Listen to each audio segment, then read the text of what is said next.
तो देखो यार, as a investor, me as investor and you as investor, हम सब के पास ना एक लिमिटेड जगह ही है और लिमिटेड एसेट्स ही है जहाँ पे हम अपने पैसे इन्वेस्ट कर सकते हैं।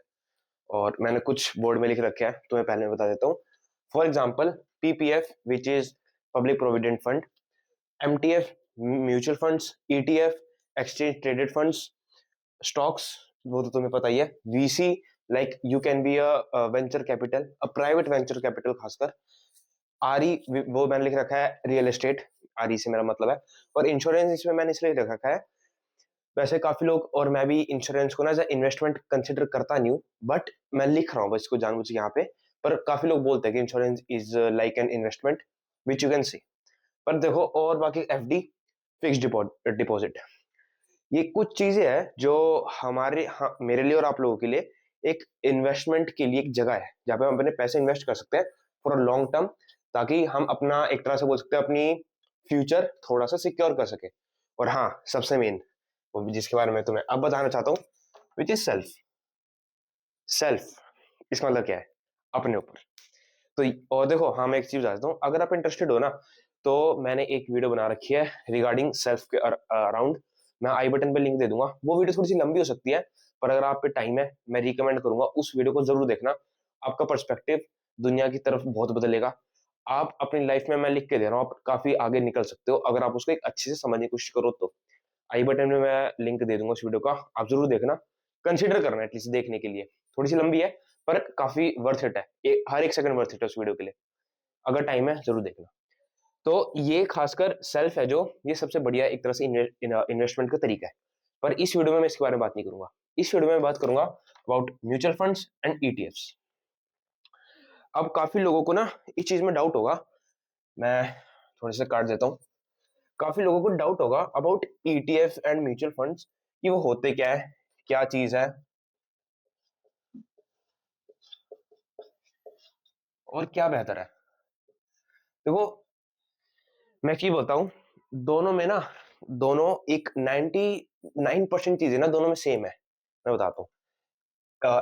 जो म्यूचुअल फंड्स और ईटीएफ्स है ना, वो एक तरह से समूह है, तुम बोल सकते हो ग्रुप है, समूह है एक तरह से, अलग अलग काइंड ऑफ कंपनीज का। जैसे 1 2 3 4 5 6 7, ये सारी अलग अलग कंपनीज का एक तरह से कंबाइंड एक, बोल सकते हो शेयर, बोल सकते हो तुम लोग, वो है एक स्टॉक बोल सकते हो। और इसकी कैसे वैल्यू डिटरमाइन होती है, मैं तुम्हें पहले बता देता हूँ। अब मान लो, हर एक अलग अलग कंपनी की ना अलग अलग एक तरह से वैल्यूज होती है, पर शेयर उनकी क्या वैल्यूज है। फॉर एग्जांपल, एक कंपनी है, जैसे एक टाइम पे एमआरएफ इंडिया का सबसे महंगा शेयर हुआ करता, 1 लाख से ऊपर था उसका प्राइजेस। अब तो मुझे नहीं पता, मैं एमआरएफ पे इतना ध्यान नहीं देता, पर 1 लाख के आसपास था। 1 लाख से भी बहुत, 1.5 लाख के आसपास होगा मेरे हिसाब से। कमेंट में मुझे जरूर बताना अगर आपको याद है तो। पर 1.5 लाख के आसपास था, एमआरएफ का सबसे महंगा शेयर माना जाता था इंडिया के अंदर वो। तो फॉर एग्जाम्पल, एक है जो 1 लाख का है, एक है जो 10,000 का है, एक है जो 100 रुपए का है, और एक है जो मान लो 10 रुपए का है। तो ये इनका एक समूह बन गया। फॉर एग्जाम्पल मैं ले रहा हूँ, इनका समूह बन गया। तो अब अगर आप इसमें इन्वेस्ट करने की सोचोगे, एक समूह के अंदर इन्वेस्ट करने की सोचोगे, जो बहुत अच्छी चीज है। इंडेक्स फंड्स भी होते हैं एक तरह से इन्वेस्टमेंट के लिए। तो अलग अलग जो ये है, इसके अंदर आप कैसे इन्वेस्ट करोगे, इनकी एक डिटरमाइंड वैल्यू निकाली जाती है जिसे बोलते हैं एनएवी। इसे समझो, NAV, which is net asset value. ये एक एसेट का ग्रुप है जिसकी एक नेट एसेट वैल्यू वैल्यू निकाली जाती है। उसके वर्ड से ही पता चल रहा है, नेट एसेट वैल्यू। तो इन सारे ग्रुप की एसेट वैल्यू निकाली जाती है। और फॉर एग्जांपल, एक ईटीएफ या फिर एक म्यूचुअल फंड कंपनी इसकी सोच लेती है कि हम इसे रखते हैं 500 रुपए की। तो अब जो आपको पैसे देने हैं, वो 1 लाख रुपए नहीं देने, ना आपको 10 रुपए देने, आपको 500 रुपए देने। वो एक इसका ग्रुप का समूह बन के उसकी एक नेट एसेट वैल्यू बन जाती है जिसमें आप पैसे लगाते हो। तो इसमें अब आप लोग सोचोगे यार, अब ठीक है, ईटीएफ भी यही है, म्यूचुअल फंड भी यही है, दोनों सेम ही तो है। Absolutely fucking not. पर दोनों असल में सेम नहीं है। ऐसा मैं क्यों बोल रहा हूँ? देखो, सेम इसलिए नहीं है क्योंकि ईटीएफ एक तरह से होता है, मैं आपको एग्जांपल बताता हूँ। फॉर एग्जांपल, निपॉन इंडिया का निफ्टी 20, ये आप सर्च कर सकते हो। देखो, ये कोई मैं प्रमोशन नहीं कर रहा किसका, पर मैं बता रहा हूँ, this is a kind of ETF जो मार्केट में थोड़ा सा ट्रेडेड होता है। तो इसके बारे में थोड़ी सी नॉलेज ले सकते हो। निपॉन इंडिया का निफ्टी 20, वो उसकी वैल्यू मेरे हिसाब से अभी 200 250 के आसपास चल रही है। जो मैंने लास्ट देखी थी उसकी, वही ईटीएफ है। जैसे बैंक निफ्टी के बीज, निप्पॉन इंडिया का बैंक निफ्टी बीज, वो बैंकों का है।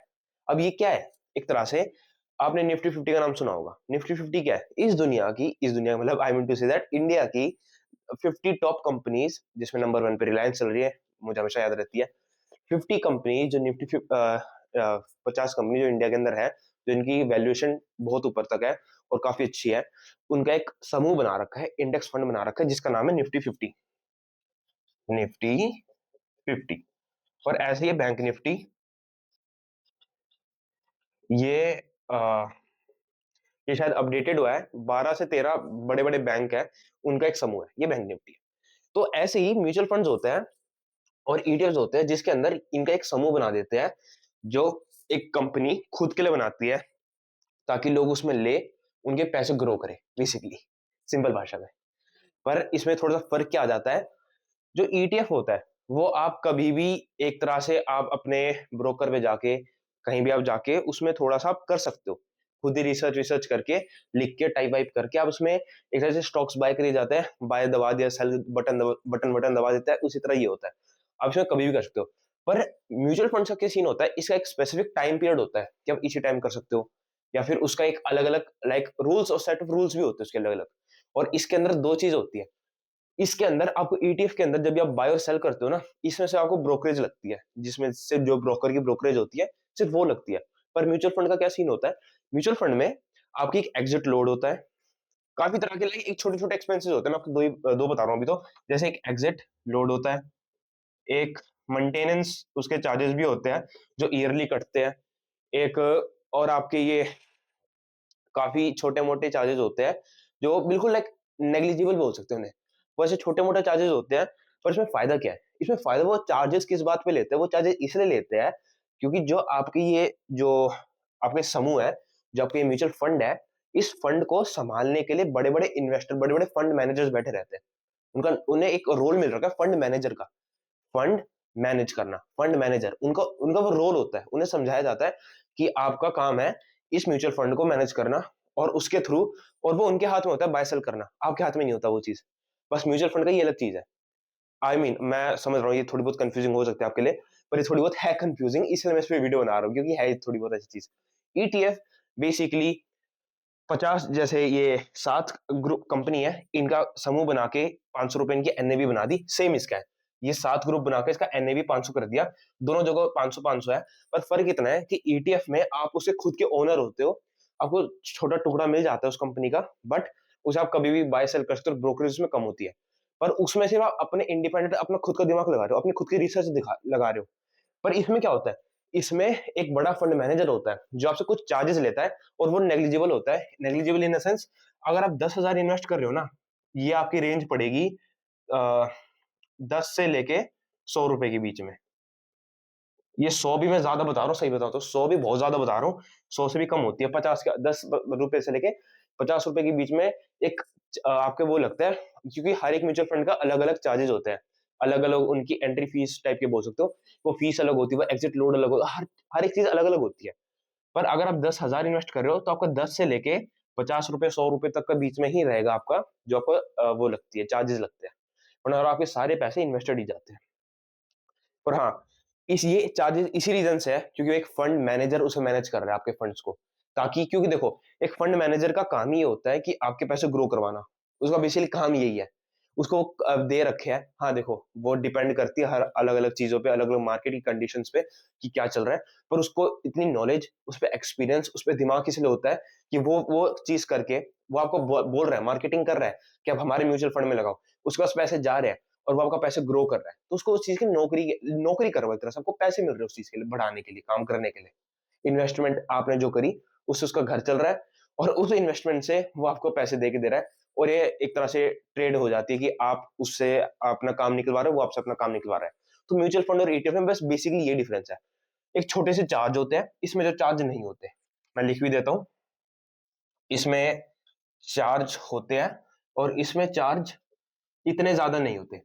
इतने ज्यादा से मैं बोल रहा हूँ क्योंकि ब्रोकरेज तो अफोर्स लगती है। और दूसरा, ये प्रोफेशनल मैनेज कर रहा होता है, एक प्रोफेशनल मैनेज कर रहा होता है, इसे आप सेल्फ मैनेज करते हो। इसे आप सेल्फ मैनेज करते हो, इसे प्रोफेशनल मैनेज कर रहा होता है, बस। और कुछ फर्क नहीं है, बिल्कुल 99% चीजें सेम ही है ज्यादातर इसमें। बाकी का हाँ, मैं इसमें कुछ प्रमोट नहीं कर रहा कि ईटीएफ में इन्वेस्ट करो, म्यूचुअल फंड में इन्वेस्ट करो, या आपकी पर्सनल चॉइस है, आप जिसमें इन्वेस्ट करोगे करो। पर मैं एक सलाह दूंगा, अपना टाइम पीरियड जितना लंबे समय तक बना सकते हो उतना लंबे समय तक बनाओ, और धीरे धीरे एक तरह से एसआईपी करने की स्टार्ट करने की सोचो। Systematic investment plan, SIP, systematic investment plan. हाँ, एसआईपी की फॉर्म होती है। तो आप ये चीज कर सकते हो, उससे आपकी काफी ज्यादा हेल्प हो सकती है, आपकी वेल्थ ग्रो हो सकती है, आपका फ्यूचर थोड़ा सिक्योर हो सकता है। बाकी का ये थोड़ी सी ऐसी चीज है यार, मैं आपको एक सिंपल गाइड है, जितना लंबे टाइम तक करोगे उतना ज्यादा हेल्पफुल है। अब आज की जनरेशन का क्या है, मैं 5 मिनट के लिए मतलब मैं 5 मिनट क्या बोल रहा हूँ मैं, ये मैं 1 हफ्ते के लिए कर लेता हूँ, 1 महीने के लिए कर लेता हूँ, 1 साल के लिए। भाई नहीं यार, कम से कम 3 साल के लिए तो कम से कम इन्वेस्टमेंट मान के चलो अपनी, उसके बाद ही कुछ चीज सोचना। तो बाकी हाँ, ये आपकी पर्सनल चॉइस है, आप किसमें इन्वेस्ट करोगे। मैं आपको कोई फोर्स नहीं कर रहा हूँ। रिसर्च करो, खुद भी रिसर्च करो, बाहर निकलो, समझो, इंटरनेट की हेल्प लो, लोगों से पूछो उनका क्या ओपिनियन है। पर हाँ, लोगों की भी इतनी ज्यादा मत सुनो, सिंपल मेरी बात, मेरी भी इतनी ज्यादा मत सुनो। मैंने आपकी हेल्प करी, खुद इस पे रिसर्च करो, खुद डिसाइड करो कि मुझे किसमें इन्वेस्ट करना है, कितना टाइम पीरियड के लिए करना है और कितना ज्यादा पैसे करने हैं, वहां पे डिपेंड करता है, उसके हिसाब से करो। Best of luck.